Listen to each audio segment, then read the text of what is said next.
Good morning everyone. যদিও বা এখন কখন মর্নিং হয় আর কখন রাত হয় সেটাই বুঝতে পারি না, শুধু ভোরটাই চোখে পড়ে আর খেয়াল পড়ে।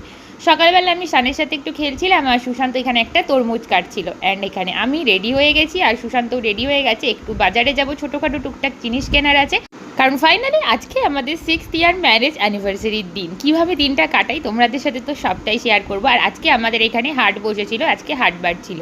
অনেক দিন বাদে বাইরে বেরিয়ে একটুখানি আখের রস খেয়ে নিলাম, তার সাথে টুকিটাকি অনেক কিছু কেনাকাটাও করেছি। আর মিষ্টি দোকানে এসেছি গোপিলের জন্য মিষ্টি কিনতে, আর তার সাথে বাড়ির সবার জন্য টুকটাক জিনিস কিনতে।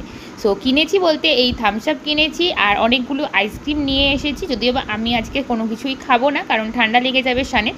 আর শানের জন্য এই খেলনাটা নিয়ে এসেছি। এখন দোকানে গেলেই মনে হয় শানের জন্য কিছু না কিছু নিয়ে আসি। আর দোকানে গেছিলাম, তার সবথেকে বড় রিজনটা হলো সুশান্ত আমাকে গোল্ড প্লেটের এই মঙ্গলসূত্রটা শিহরির কিনে দিয়েছে। দেখতে কিন্তু আমার দারুণ লেগেছে, তোমাদের কেমন লেগেছে অবশ্যই কমেন্টে জানিও।